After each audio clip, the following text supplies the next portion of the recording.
Dr. Juan Kim stared at his computer screen for the third time that morning. The energy readings made no sense. Something big was moving near Jupiter, something that definitely wasn't supposed to be there. "Hey, Yoon, come look at this," he called to his research assistant.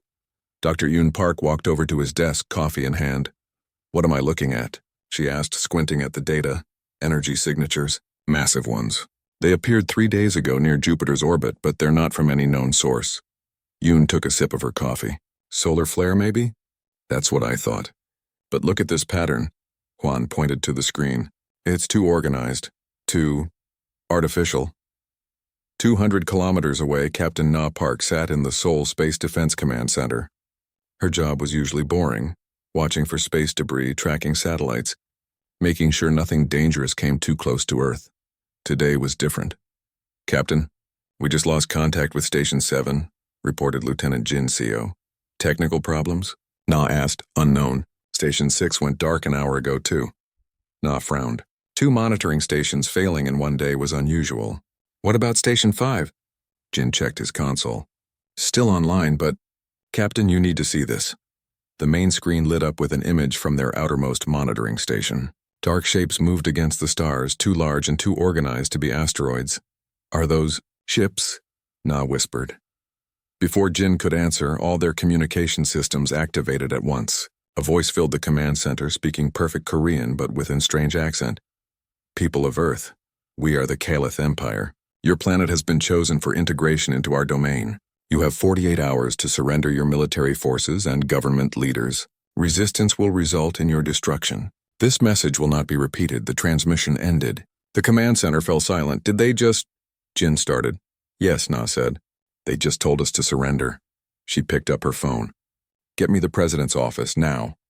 300 kilometers south in the busy streets of Busan, Sung Lee was preparing kimchi jjigae in his food truck when his phone started buzzing with notifications. His livestream viewers were going crazy in the chat. "Aliens are real. Look up, ships in the sky. Rate the invasion. 10 out of 10. Sung looked up from his cooking. Dark shapes hung in the afternoon sky like clouds, but clouds didn't have lights and sharp edges. He grabbed his phone and pointed the camera upward. "Well, would you look at that?" he said calmly to his viewers. "Aliens finally showed up. Took them long enough." He stirred his stew. "What do you think, chat? Should I rate this invasion? I mean, they're pretty dramatic with the whole surrender or die thing." His viewer count exploded. Comments flooded in faster than he could read them. "This guy is cooking during an alien invasion. Most Korean thing ever. Someone make this into a meme." Sung chuckled. "You know what? I give them 7 out of 10 for the entrance. Good intimidation factor, nice ship design, but points off for the generic ultimatum. Come on, be creative." Within minutes, clips of Sung's stream were everywhere on social media. Alien invasion reviews started trending worldwide. Commander Vexatel stood on the bridge of his flagship, studying reports from his scout teams. The conquest of Earth should be simple. The humans had primitive space technology and no unified planetary defense. Their military forces were scattered and weak. "Commander," his tactical officer reported, "we're receiving unusual transmissions from the planet's surface." "Surrender offers?" "Not exactly, sir." "It appears to be." "Entertainment content?" Vextal's 4 eyes blinked in confusion. "Entertainment?" The officer activated the main screen. Videos played showing humans pointing cameras at Caliph ships while making jokes. One human was cooking food while raiding the invasion. Another was filming himself doing a dance in front of a landed scout ship. "They're treating our invasion as amusement?" Vextal asked. "It appears so, sir. Their global communication networks are filled with similar content. They seem to be making games and jokes about our presence." Vextal had conquered 47 worlds. He had seen species react with terror, anger, desperation, and resignation. He had never seen species react with comedy. "Sir," another officer reported, "their governments are responding to our ultimatum." Finally, are they surrendering? "No, sir." The Korean government issued a statement saying they're considering our proposal and asking if we're interested in cultural exchange programs. The Japanese want to know if we need work visas. The Americans asked if we have any dietary restrictions for a welcome dinner. Vextal stared at his officers. "They want to feed us?" "It appears so, sir. Several world leaders have invited us to discuss terms over a meal." On Earth, Dr. Juan Kim worked frantically in his lab. While everyone else was making jokes or preparing dinner invitations, he was studying the alien ships with every instrument he could access. "Yun, look at this," he called. "Their energy signatures are incredibly advanced, but there's something strange about their movement patterns." "What do you mean?" "They're following textbook military formations. Very rigid, very predictable, like they're not expecting any real resistance. Maybe they're just confident? Or maybe they've never fought anyone who fought back effectively." Juan pulled up historical data. "Look at this. Every invasion fleet that's ever succeeded in history had one thing in common.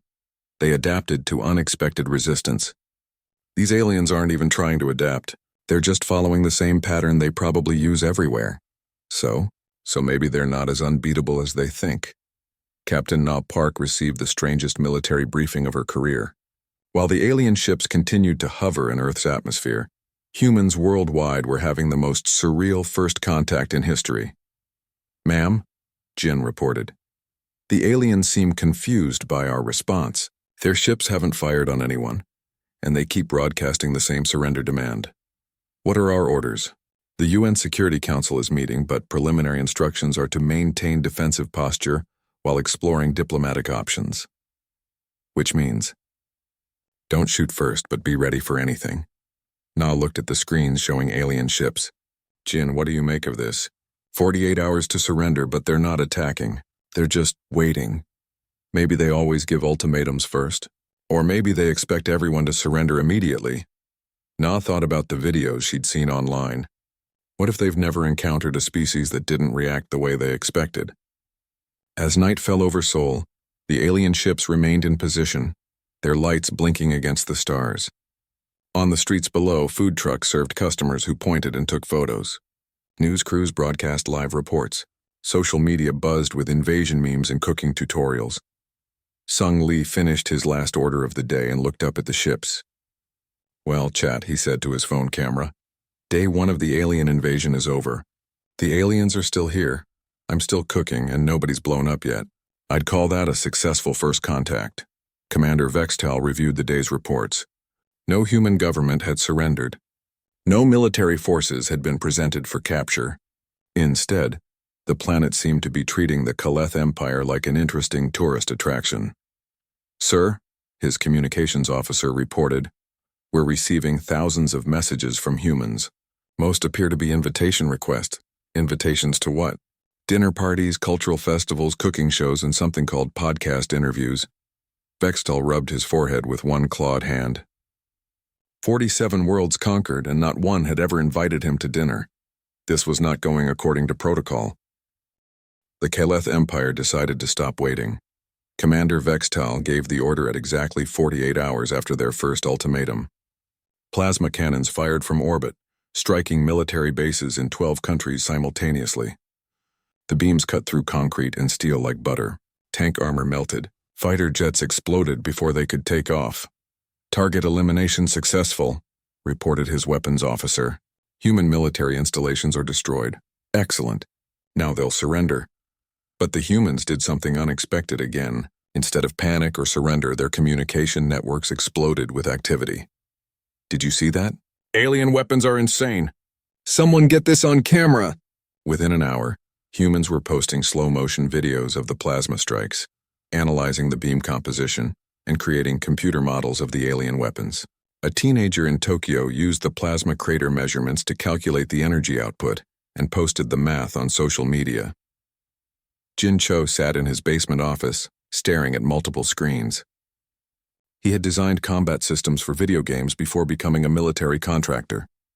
Now he was watching real alien weapons in action, and something bothered him. "They're good," he muttered to himself, "but they're too good." His friend Wan Kang called from his auto repair shop in Incheon. "Jen, you seeing this crazy stuff on the news?" "Yeah, Wan, I need you to look at something. Can you get close to one of those crash sites? The plasma strike zones? Are you nuts?" "Just trust me. Bring your metal scanner," Wan grumbled but agreed. He was curious too. 2 hours later, Wan stood at the edge of a melted military base, scanning the debris with his equipment. "Jin, you're not going to believe this." "What?" "There are intact pieces here. Small ones, but intact. Whatever those plasma beams hit, they didn't vaporize everything. Can you grab some samples? Already did. Bringing them to your place now. While Juan drove through Seoul traffic with alien debris in his truck, Yoon Song was having the strangest day of her teaching career. The kindergarten in Daegu had been evacuated when the plasma strikes began, but Yoon stayed behind to secure the building. That's when she saw the alien scout ship land in the playground. Instead of running, Yoon watched from her classroom window. 3 Kaleth soldiers emerged from the ship, scanning the area with handheld devices. They moved in a perfect triangle formation, checking corners and blind spots with military precision. "Too perfect," Yoon whispered. She pulled out her phone and started recording. "They're like NPCs in a strategy game. Same pattern every time." She was right. The aliens checked the swings, then the slide, then the sandbox in exactly the same order they had used at every other landing site she'd seen on the news. Yoon smiled. She had spent 5 years teaching children, and children were predictable too. Until you learned their patterns, then you could work around them. She started making plans. Tae Min was supposed to stop delivering food when the invasion began. His manager at the chicken restaurant told everyone to go home and stay safe. But Tae had bills to pay and customers were still ordering. "If aliens want to stop Korean fried chicken delivery," he told his girlfriend over the phone, "they'll have to do better than some light shows." He loaded his motorcycle with food containers and headed out into the city. Seoul looked almost normal except for the alien ships overhead and the occasional burned building. His first delivery was to an office building where people were working late, glued to their computers. They tipped him extra for braving the invasion zone. His second delivery was stranger. The customer met him at a construction site, paid for the chicken, then handed him a small metal cylinder. "What's this?" Tae asked. "Delivery for the university. Physics building. Ask for Dr. Hwan Kim," Tae shrugged. "Extra charge for hazmat transport. Fair enough." Won Kang's repair shop had been transformed into a laboratory. Jin Cho worked at a makeshift workbench, examining alien debris under a magnifying lamp. One watched, occasionally handing him tools. "This is incredible," Jin said. "Look at this power cell. It's using principles we barely understand, but the construction is straightforward. Can you copy it? Maybe. The hard part isn't the tech, it's the materials, but..." Jin held up a small component. "This regulator circuit is basically an advanced version of something we use in electric cars." One leaned closer. "So they're not using magic?" "No magic, just really advanced engineering." "Which means," Jin grinned, "we can reverse engineer it. How long?" "Give me 3 days and access to your machine shop." "You got it." Dr. Hwan Kim received Tae's delivery with excitement. Inside the metal cylinder were more alien debris samples and a note from concerned citizens. "Please figure out how to kick alien ass." "The Seoul Underground." "The Seoul Underground?" Hwan asked Tae. "Don't ask me, sir. I just deliver chicken and mysterious packages." After Tae left, Hwan examined the new samples.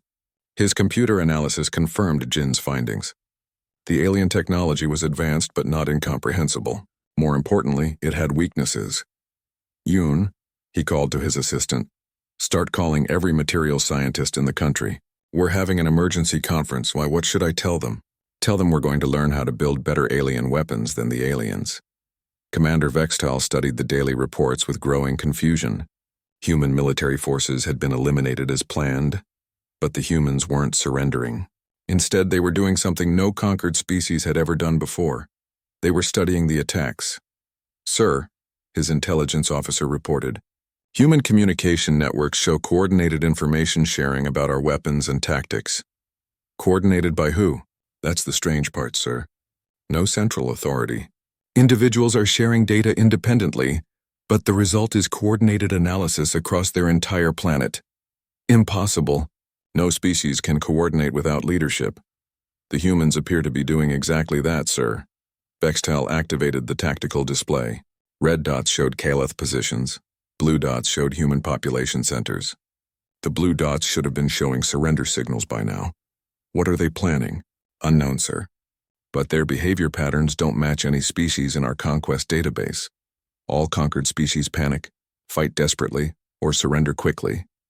These humans seem to be enjoying themselves." Social media analysis suggests significant portions of their population find our invasion interesting or exciting. Bextel closed his 4 eyes. Send more ships to the surface. Direct contact will force them to acknowledge our superiority. That evening, Yunsong watched alien patrols from her apartment window. The Kaleth soldiers followed the same routes every time, checked the same locations, responded to disturbances in predictable ways. She opened her laptop and started typing a message to the neighborhood group chat. Anyone else notice the aliens are basically really advanced robots? They do everything the same way every time. I have some ideas. Within minutes, responses flooded in. A retired soldier offered tactical advice. A computer programmer suggested coordination apps. A chef volunteered to provide food for planning meetings. Tomorrow night, Yoon typed. Community center. Bring notebooks. Won Kang and Jin Cho worked through the night in the machine shop.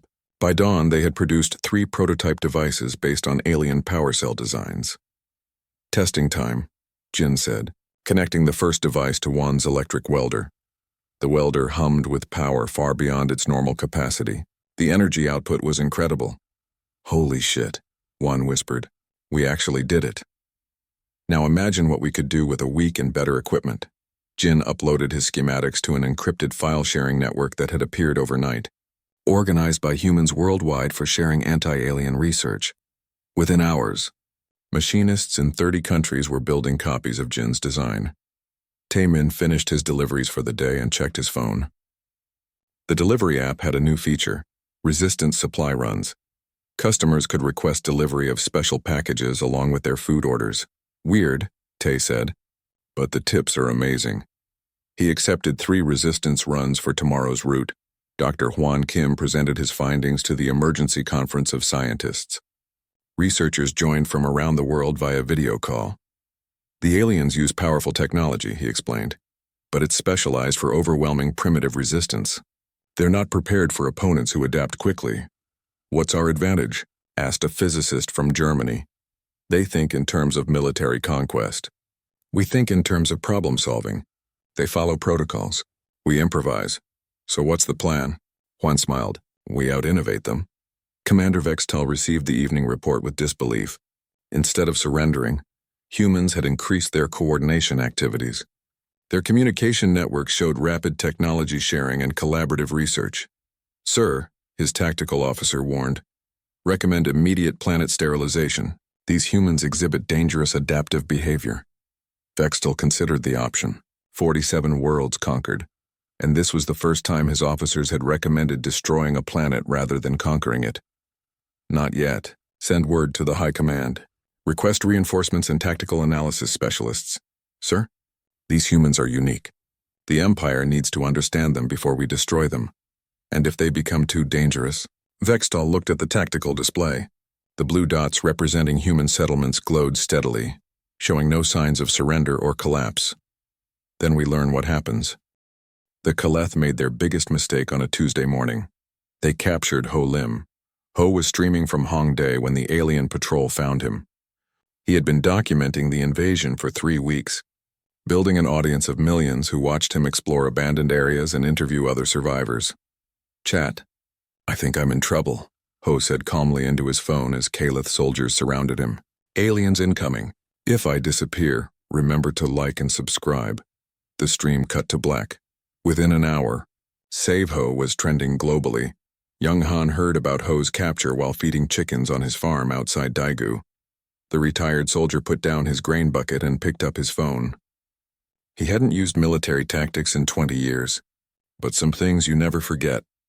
This ends now, he muttered, opening the resistance coordination app that had appeared on everyone's phones overnight. The app was the work of Su Bei, a software engineer who had been awake for 72 hours straight. She had watched humanity's response to the invasion and realized something important.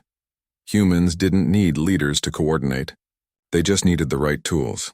Her app connected resistance cells automatically, shared tactical information in real time, and coordinated supply runs without revealing individual locations.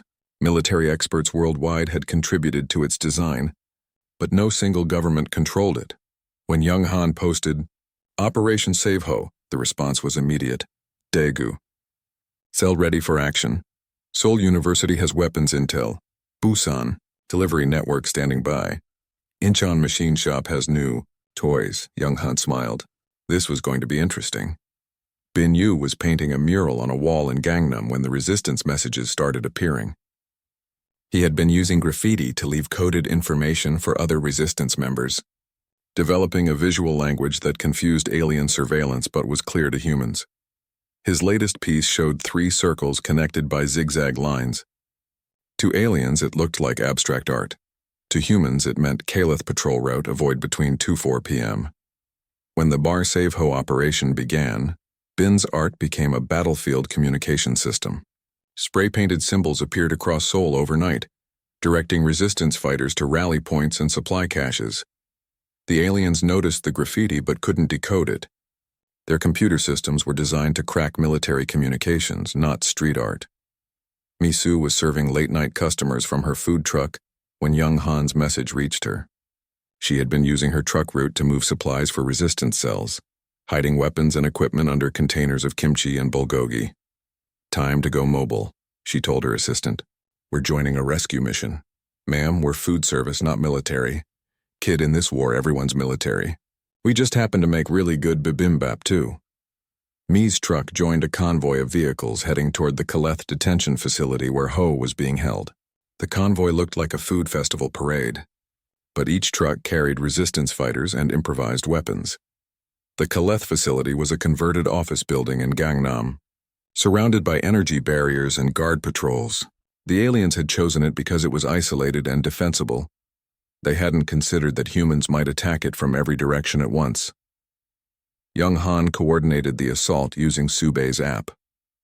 Teams approached from 6 different routes, using Bin Yu's graffiti network to avoid patrols.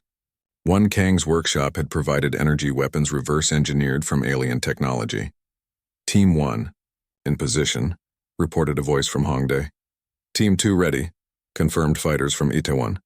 Food truck standing by, Misu added cheerfully. The attack began at exactly midnight. Jin Cho's improved alien weapons cut through Kaleth energy barriers like scissors through paper. The aliens had designed their defenses to stop primitive human weapons, not their own technology enhanced with human innovation. Yoon Song led her neighborhood resistance cell through the building's ventilation system. The kindergarten teacher had studied the alien patrol patterns for weeks and knew exactly when and where the guards would be. "Left corridor clear," she whispered into her phone. Moving to detention level, Young Han watched the operation unfold on his command screen. Red dots showed Kaleth positions, blue dots showed human teams. The humans moved like water, flowing around obstacles and regrouping when needed. "This is incredible," he said to his radio operator. "We're coordinating better than most military units I've served with." "Sir, Team 3 has found the detention cells." "Excellent. Begin extraction." Ho Lim was recording another video when his cell door exploded inward. He had hidden his backup phone when the aliens captured him and had been documenting his imprisonment for his viewers. "Chat," he said excitedly as masked figures entered his cell. "The cavalry has arrived." "Are you Ho Lim?" asked Yoon Song. "That's me. Are you here to rescue me?" "We're here to rescue you and send a message." The rescue team led Ho through corridors filled with unconscious alien guards. The Kaleth weapons had been set to stun, not kill. Humans had modified the alien technology to be less lethal but just as effective. "Why not kill them?" Ho asked as they stepped over sleeping aliens. "Because," Yoon explained, "we want them to wake up confused and scared. Dead aliens become martyrs. Embarrassed aliens become demoralized." The extraction took 47 minutes. By the time Kaleth reinforcements arrived, the humans had vanished, leaving behind only graffiti messages. "Ho is free. Your turn to worry." Commander Vextal reviewed the detention facility security footage with growing alarm. The humans had attacked with military precision, but their tactics made no sense. They used coordinated assault teams, his tactical officer reported, but the teams appeared to be civilians with minimal training. "How is that possible?" "Unknown, sir. Their coordination was perfect, but we detected no central command structure. Show me the leadership hierarchy." "That's the problem, sir. There is no hierarchy. The attack was coordinated by individuals using personal communication devices." Vextal studied the footage again. "The humans moved like a pack of hunters, each knowing their role without being told." "Sir," his communications officer interrupted, "we're receiving a broadcast from the escaped prisoner." Ho Lim's face appeared on the main screen. He was back in his apartment streaming live to millions of viewers. "Hey everyone, Ho here. Thanks for the rescue. Big shout out to my new friends who broke me out of alien jail. Anyway, I got some great footage of Kaleth technology, so let's do a review." The stream showed detailed recordings of alien detention systems, guard rotations, and security weaknesses. "And here's the really interesting part," Ho continued. "The aliens? They're not that scary up close. They follow the same routines every day. Same patrol routes, same procedures, same everything. It's like fighting really advanced robots." Vextel watched his classified operational security being broadcast to billions of humans in real time. "Sir," his intelligence officer said quietly, "this prisoner broadcast is being analyzed by human technical experts worldwide. They're identifying vulnerabilities in our systems. Shut down their communication networks. We've tried, sir. They have too many backup systems and they keep creating new ones faster than we can disable them." Young Han watched Ho's stream from his farm, smiling with satisfaction. The rescue had been a success, but more importantly, it had proven something crucial. Humans could coordinate complex military operations without traditional command structures. They could adapt faster than the aliens could react, and they could turn every victory into intelligence for the next operation. His phone buzzed with a message from the Resistance app. "Seoul University reports breakthrough in alien shield technology. Share with all cells." Young Han tapped yes and watched the information spread to resistance groups worldwide within seconds. Su Bei monitored the data flows from her underground server room. The resistance network now connected millions of humans across the globe. Information shared in Seoul reached fighters in New York within minutes. Tactical innovations from Tokyo were implemented in London within hours. "We're becoming something new," she said to her computer screens. "Not just an army, not just a species, something more." Misu parked her food truck outside the rescued facility and started serving victory meals to the rescue teams. News crews arrived to interview the fighters, who immediately began sharing technical details about alien weaknesses. "Any regrets about the operation?" a reporter asked Young Han. "Only one," he replied. "We should have done this sooner." "What's next for the resistance?" Young Han looked up at the alien ship still hovering over Seoul. "Now we show them what happens when you try to cage pack hunters." Commander Vextal sent an emergency message to the Kaleth High Command. "Request immediate reinforcements and tactical specialists. Human resistance exhibits unprecedented coordination and adaptability. Standard conquest protocols ineffective. Recommend alternative strategies." The response came within hours. "Reinforcements en route. Admiral Krondash assigned to human problem. Do not engage in further direct confrontation until reinforcements arrive." Vextal acknowledged the order, but privately wondered if reinforcements would be enough. The humans weren't just resisting conquest. They were getting stronger with each engagement. Ho Lim ended his stream with a message that would be repeated across human communication networks for weeks. They thought they caught a prey animal. Turns out they caught a pack. Admiral Krondash arrived at Earth with the largest Kaleth fleet ever assembled for a single planet conquest. His reputation was legendary. 63 worlds conquered, never a single failure. The High Command had sent him to solve the human problem once and for all. "Status report," he commanded as his flagship entered Earth's orbit. 6 months of resistance. "Sir," Commander Vextal replied via video link. "Human forces have not surrendered despite overwhelming superiority of our technology. Because you've been too gentle. Watch and learn." Krondash ordered immediate strikes on major human cities. Not surgical strikes on military targets, but full destructive bombardment designed to break human morale completely. The plasma bombardment of Tokyo lasted 3 hours. Buildings melted, infrastructure collapsed, and millions fled the city. By all strategic calculations, this should have ended human resistance immediately. Instead, it made things worse for the Kaleth. Junko had been a theoretical physicist before the invasion. Now he stood in an underground laboratory beneath Seoul, studying the ruins of Tokyo through satellite feeds while his team worked frantically around him. "How long until the new weapons are ready?" he asked Ainam, the materials scientist who had become his closest collaborator. 2 hours for the first batch," A replied, not looking up from her workstation. "The coffee ground insulation works perfectly. Alien EMP weapons can't penetrate it.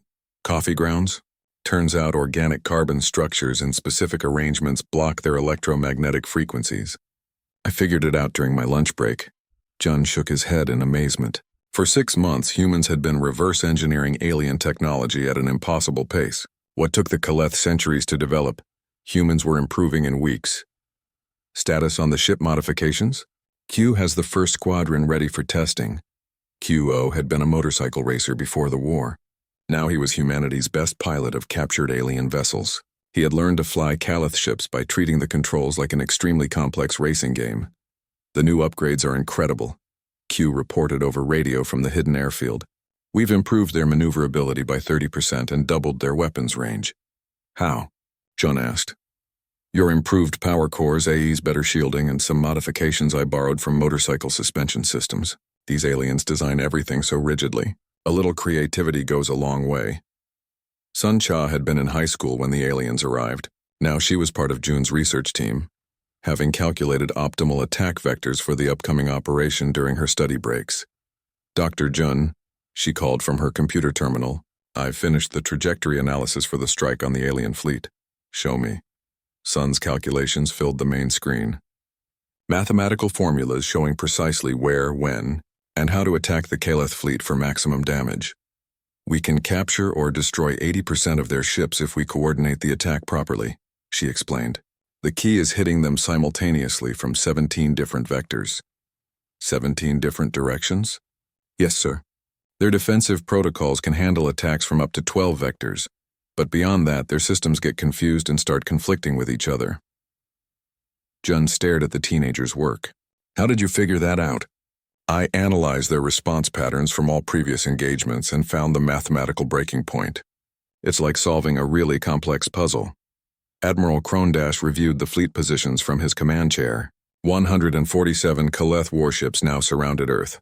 No planet had ever withstood such overwhelming force. Begin final bombardment, he ordered. Target all major population centers simultaneously. Sir, his communications officer interrupted.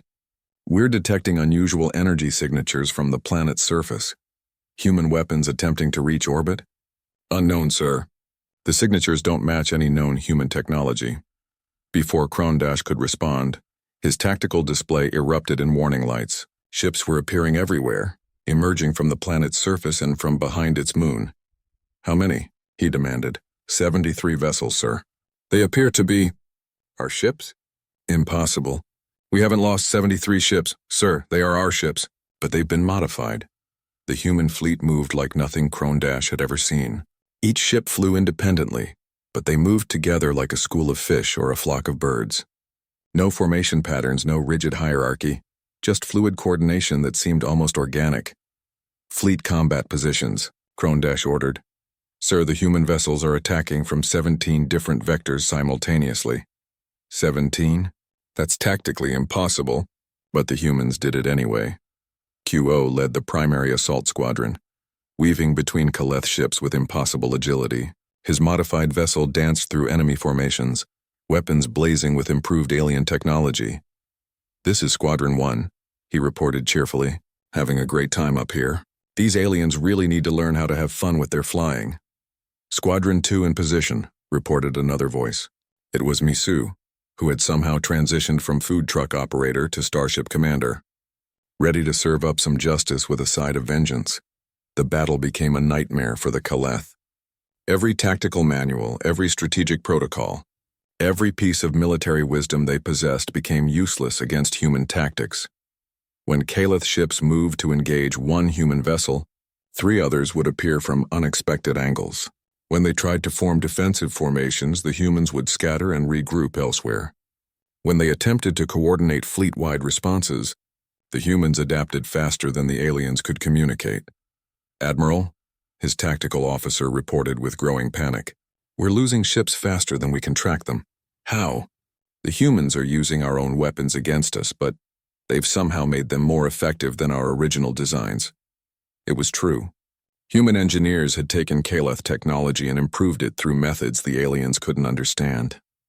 One Kang's workshop techniques, combined with Anam's material science and Jincho's system integration, had created weapons that surpassed their original specifications. Sir, the humans are demanding our surrender. What? Broadcasting on all frequencies, sir. They're asking us to surrender to avoid further casualties. Krondash activated the communication system. A human face appeared on his screen, an elderly woman with kind eyes and a gentle smile. "Hello," the woman said politely. "I'm He Choi. I'm calling to offer you the chance to surrender before this gets worse for you. I am Admiral Krondash of the Kaleth Empire. We do not surrender to primitive species." "Sir, with respect, you're the ones using primitive tactics. We've been studying your methods for 6 months, and honestly, they're very predictable." "Primitive? We are the most advanced military force in the galaxy. You might have advanced technology," he replied calmly, "but your thinking is very rigid. You do the same things the same way every time. It makes you easy to defeat once we figure out your patterns." "Impossible! We have conquered 63 worlds." "Yes, but you conquered species that thought like you do. Military hierarchy, predictable responses, fear-based decision-making. We're different. On the tactical display, Krondash watched his fleet being systematically defeated by vessels that shouldn't exist. Piloted by beings who shouldn't understand space combat, using tactics that shouldn't work. "How?" he whispered. "Because," he said gently, "you came here expecting to find prey. You found persistence hunters instead. You can destroy our cities and we'll build them back better. You can scatter our people and we'll find new ways to stay connected. You can take our technology and we'll invent something you never imagined. You're just one primitive species." "No," he corrected. "We're billions of individual problem solvers who decided to work together. We don't follow your rules because we make our own rules. We don't surrender because we don't know how to give up." Young Han's voice joined the communication from his command center. "Admiral, you wanted to conquer us? Congratulations. You've just taught humanity how to reach the stars." The battle continued for 3 more hours, but the outcome was decided in the first 10 minutes. The Kaleth fleet, designed to overwhelm primitive resistance through superior technology and rigid tactics, could not adapt to opponents who treated warfare like a creative exercise. By the end, the humans had captured 43 Kaleth vessels intact and disabled another 67. The remaining ships fled to the edge of the solar system, broadcasting emergency signals to the Kaleth High Command. Junko stood in his laboratory, watching the aftermath through satellite feeds. Captured alien ships were already being stripped down for technology, but more importantly, humans now possessed a fleet capable of reaching other star systems. "What happens now?" Einam asked. "Now we prepare for the next phase." "Which is?" Jun smiled. "They taught us how to build starships. Time to go visit their friends." Admiral Krondash sat in his damaged flagship, staring at a tactical display that showed human victory where Kaleth defeat was impossible. His communications officer approached cautiously. "Sir, the High Command is requesting a full report." "Tell them," Krondash said slowly, "that we have discovered a species that cannot be conquered. Sir, they don't fight like any military force we've encountered. They fight like the universe itself, chaotic but organized, unpredictable but effective, impossible but real." The Kaleth High Command decided that Earth needed to die. 3 months after Admiral Krondash's defeat, the largest fleet in galactic history assembled at the edge of the solar system. Every available Kaleth warship, support vessel, and planet-killer weapon had been called to service. If humans could not be conquered, they would be eliminated before their dangerous ideas spread to other worlds. Supreme Admiral Zolteth commanded the Grand Fleet from his massive flagship. He had served the Kaleth Empire for 3 centuries and had never encountered a problem that could not be solved with sufficient firepower. Status report: he commanded 3,000 vessels, ready for planetary sterilization, his tactical coordinator replied. Estimated time to complete surface elimination, 47 minutes. Excellent. Begin approach to firing range. But as the Grand Fleet moved toward Earth, something impossible appeared on their sensors. "Sir," the sensor officer reported with confusion, "we're detecting approximately 1,000 vessels moving to intercept us." "Human vessels?" "Unknown, sir. The energy signatures are unusual." "Show me." The main display revealed a sight that challenged everything the Kaleth understood about warfare. The approaching fleet looked like a mixture of Kaleth ships, human designs, and something entirely new. The vessels moved in perfect coordination but with no discernible formation patterns. "Sir," the communications officer announced, "we're receiving a transmission." From their leadership? Unknown, sir. The transmission identifies the sender as People's Admiral Bojang. Zolteth had never heard of military ranks like People's Admiral. In Kaleth society, admirals were appointed by the High Command based on decades of service and rigid hierarchy. How could primitives create admirals? Put him through. Bojang's face appeared on the screen. He was a middle-aged human with kind eyes and a calm expression. Nothing about him suggested military experience. Hello, Bo said politely. I'm Bojang. I represent Earth's defense forces. We need to talk. You represent nothing, Zolteth replied. You are primitives about to be exterminated. Sir, with respect, that's exactly the kind of thinking that got your previous fleets defeated. This fleet cannot be defeated. We have brought enough firepower to destroy your entire planet. Yes, I can see that. Very impressive. However, I think you're missing something important, which is, you're assuming we're the same species you met 8 months ago. Zolteth paused. Explain. When you first arrived, you were dealing with individual human nations with separate militaries and limited space technology. Now you're dealing with something new. A unified human government. No, Bo smiled. Something much more interesting. The tactical display updated as more human vessels appeared from behind Earth's moon, from asteroid hiding spots, and seemingly from empty space itself.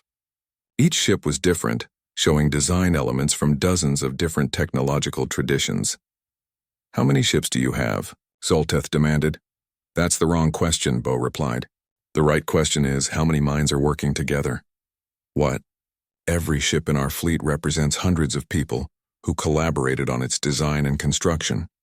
Engineers from 50 countries using alien technology improved by human innovation, built by workers who volunteered their time, supplied by communities that donated materials. Zolteth studied the approaching human fleet. The ships moved like living things, each one unique but somehow part of a greater whole. Impossible. No species can coordinate such complexity without central command. You keep saying things are impossible, Bo observed. But we keep doing them anyway. Sir, the tactical officer interrupted, the human fleet is deploying information patterns our computers cannot analyze. What do you mean? Their positioning appears random, but they're achieving perfect mutual support coverage. Every ship can defend every other ship, but there's no central coordination point to target. Zolteth stared at the display. The human formation looked like chaos, but it functioned like precision. Sir, the weapons coordinator reported, the human vessels are powering up weapon systems. What type of weapons? Unknown, sir. The energy signatures don't match our technology or their previous capabilities. Sir, the communications officer added, we're receiving multiple transmissions from the human fleet. From their admiral? No, sir. From individual ship commanders. They're all talking at once. The communication system filled with dozens of human voices. This is Captain Sung Lee, flying the Kimchi Warrior, ready to serve justice with a side of vengeance. Captain Yoon Song here, commanding the Playground Defender. These aliens are about to learn what happens when you threaten children. One Kang reporting from the mobile repair shop. We've got tools for fixing problems and tools for breaking things that need breaking. Dr. Hwan Kim, Science Vessel Curiosity, standing by to discover what makes alien technology tick. Zolteth listened in growing amazement. These weren't military commanders following orders. They were individuals who had chosen to fight, each bringing their own skills and motivations to battle. This is not how warfare works, he muttered. Sir, his tactical officer warned, the human fleet is beginning their attack. What happened next redefined everything the Kaleth thought they knew about space combat. The human ships moved like a murmuration of starlings, each vessel responding to local conditions while maintaining perfect overall coordination. When Kaleth weapons targeted one ship, 5 others would adjust position to protect it. When alien formations tried to concentrate firepower, the humans would scatter and regroup elsewhere. But most disturbing of all, the human weapons were clearly superior to Kaleth technology. How is this possible? Zolteth demanded as his ships began taking damage. Sir, his science officer reported, the humans appear to have reverse-engineered our technology and improved it using methods we don't understand. Give me specifics. Their power systems are 40% more efficient than ours. Their shields adapt to incoming weapons in real time. Their projectile weapons use materials that shouldn't exist. It was true. Human engineers had taken Kaleth technology and improved it through techniques that shouldn't work. They combined advanced physics with primitive materials, used quantum mechanics alongside traditional engineering, and somehow made everything function better than the original designs. Q. O piloted his ship through the Kaleth formation like a dancer moving through a crowd. His vessel, a hybrid of alien technology and human innovation, performed maneuvers that violated several laws of physics. "This is so much fun," he reported cheerfully. "These aliens really need to learn how to enjoy themselves." "Q, you're supposed to be frightened," replied Misu from her command ship. "This is the biggest fleet in galactic history. So, we're the most stubborn species in galactic history. I think we have the advantage." Young Han coordinated the overall battle from his farm-turned-command center.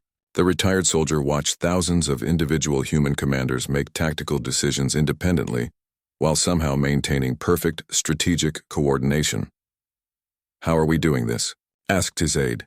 "We're not," young Han replied. "It's doing itself. We just provided the tools."